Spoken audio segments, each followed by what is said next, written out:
Asalaamu calaykum akhyaari soo dhawaada caawa waa cashar kale oo aad iyo aad u xiiso badan. Caawa waa shan eray iyo macnahooda oo af Soomaali ah. Number one, accomplish. Accomplish.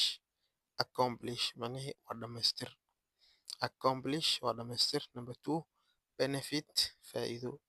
Benefit faa'iido. Number saddex, challenge. Challenge. Challenge waa caqabad. Challenge caqabad ku qoro halkaas. Challenge waa caqabad.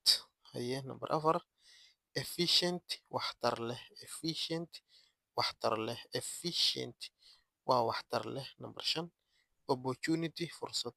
Opportunity waa fursad. Haye number one, accomplish waa dhamaystir. Number labo, benefit waa faa'iido. Number saddex, challenge waa caqabad. Number afar, efficient waxtar leh. Efficient waxtar leh. Number shan, opportunity fursad. Opportunity fursad.